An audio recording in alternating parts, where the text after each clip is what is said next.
Bom dia, grupo Adoração, o grupo do coração de Deus, a menina dos olhos do Pai.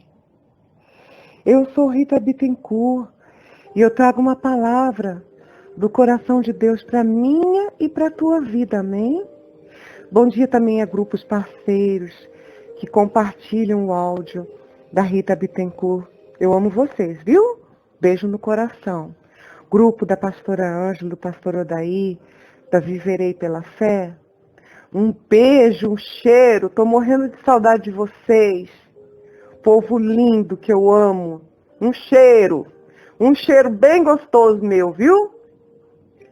Oh, glória a Deus. Vamos falar hoje de sonhos. Ontem a gente falou muito sobre as promessas de Deus sobre a nossa vida. O que nós esperávamos, qual medida, né? Qual era a medida que eu esperava de Deus? Eu esperava a medida recalcada, sacudida e transbordante. E nós aprendemos, né, que nós precisaríamos exercitar a fé. Precisaríamos também aumentá-la.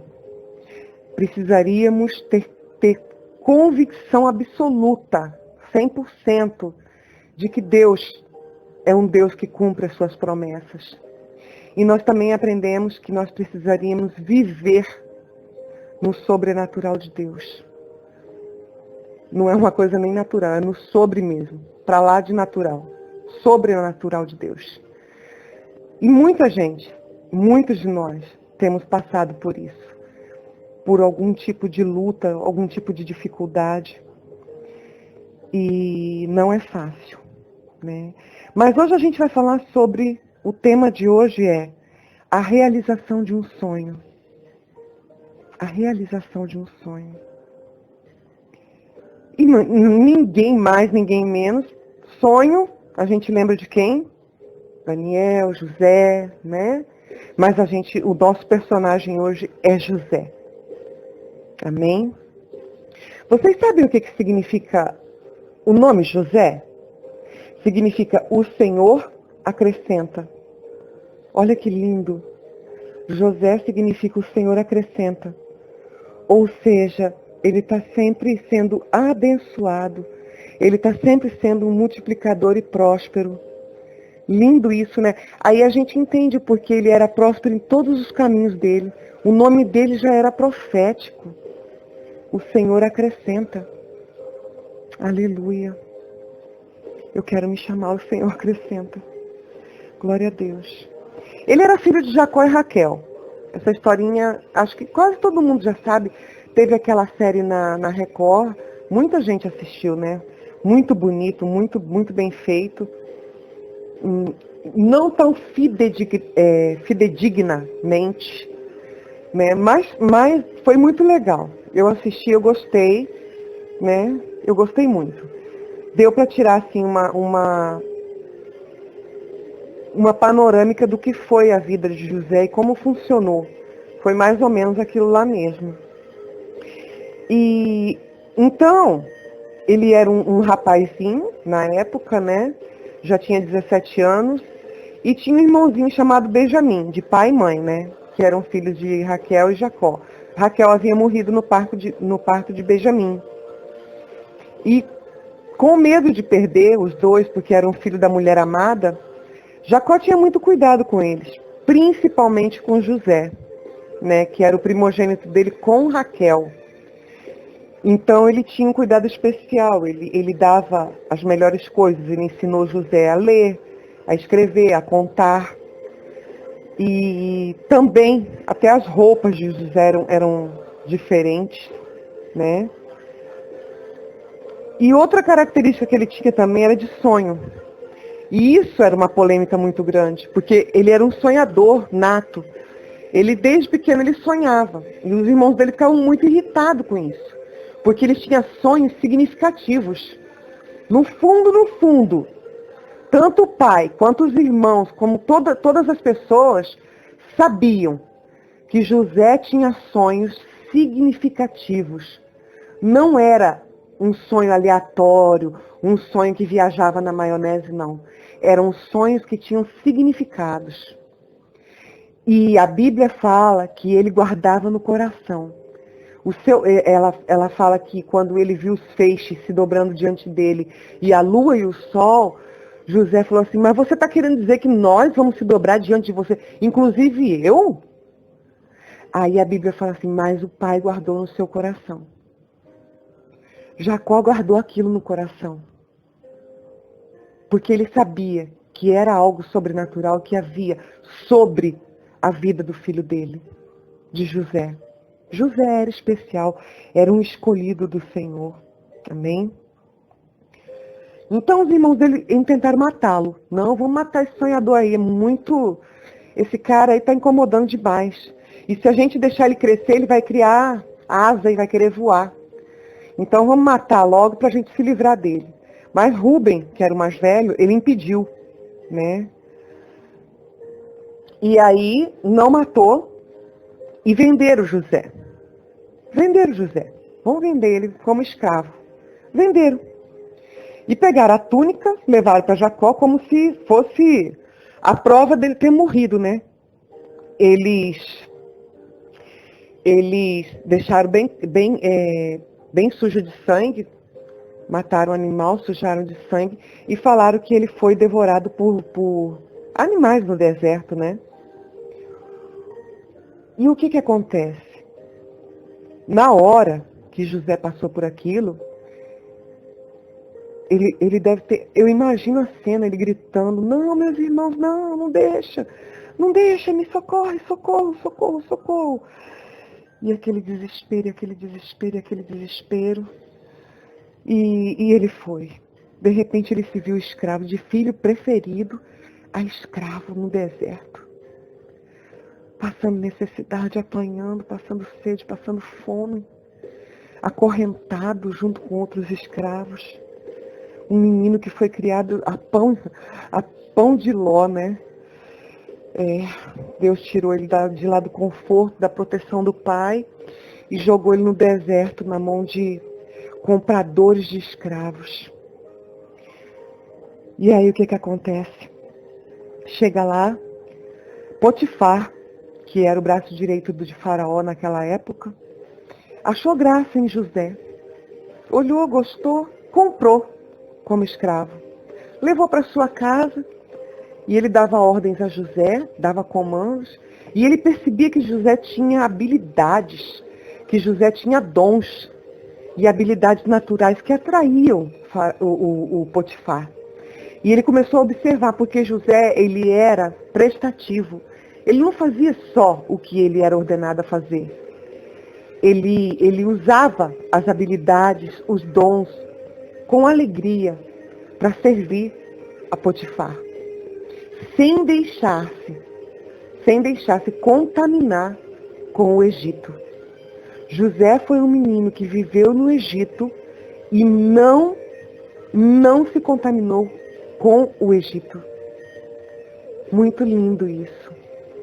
Ele guardou os preceitos, os ensinamentos, tudo que o pai dele havia ensinado. José guardou no seu coração e praticou. Em momento nenhum ele negou o Deus de Israel. Em nenhum momento ele negou o Deus de Jacó, seu pai. E na casa de Potifar ele começou a ser mordomo. Ele passou a comandar toda a casa de Potifar. E Potifar falou para ele, olha, você pode governar de tudo aqui na minha casa. Tudo você pode mandar, você vai fazer tudo. A única coisa que você não toca é na minha mulher. O restante está na tua mão. E assim foi. Mas a mulher de Potifar começou a querer se envolver com José.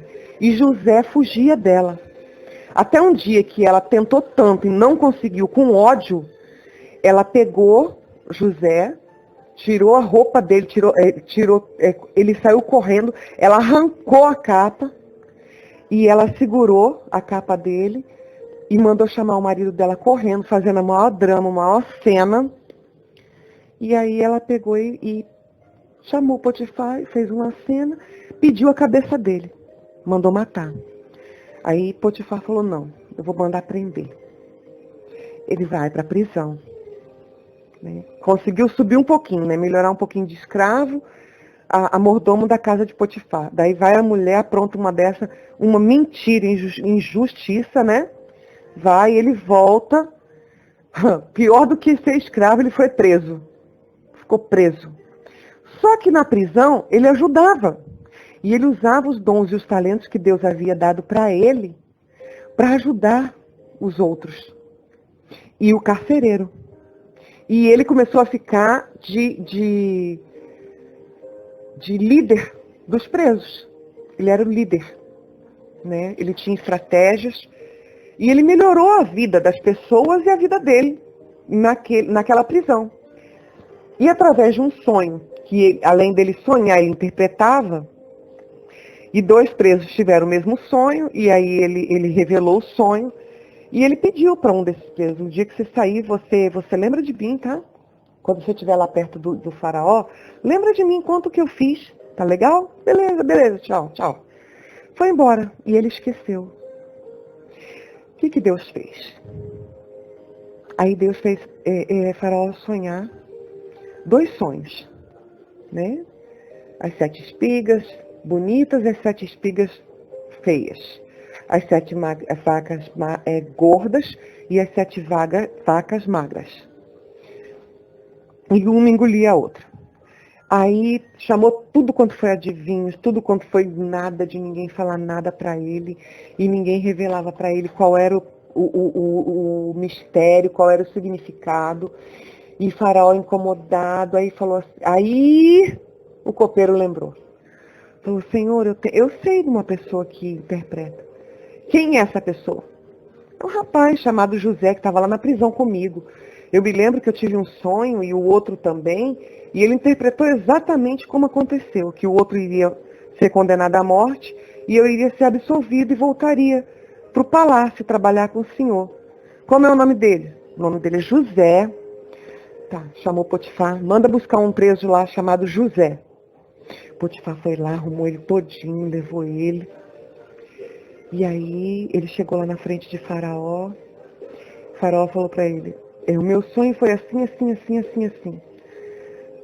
Você sabe revelar? Na mesma hora, José pediu a direção de Deus, do Espírito Santo de Deus, e Deus revelou para ele os sonhos. E ele explicou: olha, rei, é assim, as 7 vacas gordas representam 7 anos de prosperidade, e as magrinhas 7 anos de escassez. E as espigas a mesma coisa, né? 7 anos de fartura, 7 anos de escassez. Só que o faraó tinha pedido para ele fazer só isso. Tá bom, filho, tá ótimo. Muito obrigada, tá? Você interpretou os sonhos. Ele falou: não, mas eu lhe aconselho que o senhor escolha um homem capaz, um homem temente, um homem honesto, um homem que tenha, né? E foi falando as qualidades do homem que o rei deveria escolher para que ele pudesse ajuntar nos 7 anos da bonança para poder suprir os 7 anos da escassez. E que também Faraó iria ficar muito mais rico e o Egito iria suprir as necessidades de todas as cidades circunvizinhas, que foi o que acabou acontecendo depois, no final dessa história. E Faraó olha para ele, naquele momento o Senhor entrega para ele sacudida, transbordante e... esqueci a outra. Não veio na minha mente agora. Sacudida, transbordante. Eita, glória a Deus. Esqueci. Fugiu da minha mente agora. Mas ele recebeu daquela forma que a gente conversou antes. Daquele jeitinho lá o Senhor entregou para ele. Sacudida, recalcada e transbordante. Oh, glória a Deus, aleluia. Sacudida, recalcada e transbordante. Assim José recebeu. O que o Senhor está querendo falar com a gente nessa manhã? Por que essa historinha? Porque Deus tem sonhos para mim e para você. Muita gente ainda está no deserto. Ou acabou de chegar no Egito. terra estranha, tudo diferente. O que eu estou fazendo aqui, Senhor? Porque o Senhor está permitindo eu passar pelo deserto, agora eu entrei no Egito.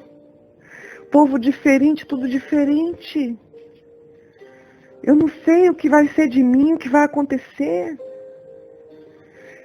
Aí você pensa que melhorou as coisas. Não, Potifar te comprou. Beleza. Ai, graças a Deus, pelo menos aqui eu vou me vestir bem. Né? Vou andar todo arrumadinho, bacana. Vou comer do bom e do melhor, né? Eu como na mesa de Potifar, pô. Meu patrão, né? Gosta de mim pra caramba.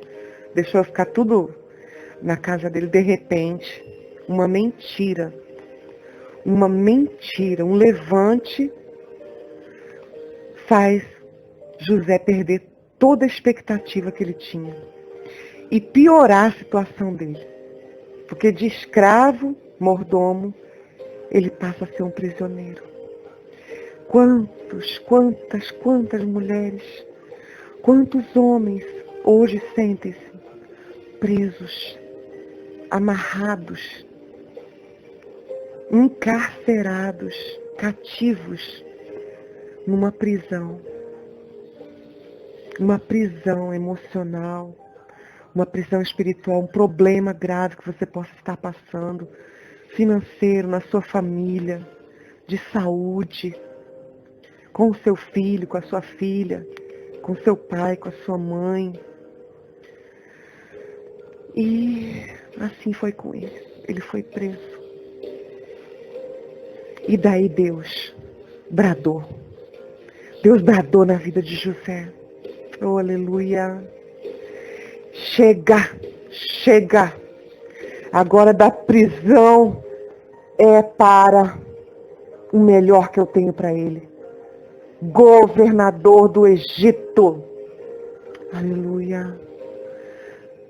O que o Senhor quer nos dizer agora? Se chegou o momento que você já se sente preso, já não tem mais para onde correr, já não tem mais para onde espernear, já não tem mais para onde procurar, já acabou todas as probabilidades, você já não tem mais nenhuma chance. Acabou. É zero. Agora entra a hora, então, de eu e você recebermos a medida do Senhor. E ela é perfeita. Ela é perfeita. Da prisão o Senhor nos leva até o governo. Oh, aleluia. Que palavra linda. Que coisa linda o que Deus faz. Que coisa linda. O terceiro estágio da vida dele parece que foi até pior, né? E a gente nessa hora tem vontade de desistir, de retroceder. Mas não vamos retroceder. Porque o Senhor não nos chamou para nos acovardar. Ele não nos chamou para a gente retroceder. Nem pensar nisso. A gente vai avançar. Nós vamos avançar. E nós vamos receber tudo que o Senhor sonhou para nós. Todo sonho que o Senhor colocou na minha vida e na sua vida, assim como na de José, Ele cumpre. Ah, mas o tempo não me interessa, não importa, Ele cumpre. Ah, mas Ele cumpre. Creia, viva no sobrenatural. E não fique cuidando a situação que você está no momento. Faça como José, use as habilidades, sonhe, interprete, trabalhe, se ocupe com tudo que você tem de bom, mesmo na circunstância da prisão, que foi o último estágio, e eu vejo assim, o mais cruel na vida de José, o mais cruel. Né? Porque parecia que não ia ficar pior do que estava, pois ficou. O negócio conseguiu ficar pior do que todos os outros. Né? Porque prisão é uma coisa muito triste. Você fica ali, você não pode sair dali. Então é muito triste. Que Deus nos abençoe nesse dia. Que nós possamos agradecer ao Senhor. Tudo que Ele fez, está fazendo e que Ele fará. Amém? Beijo no teu coração. Eu amo vocês.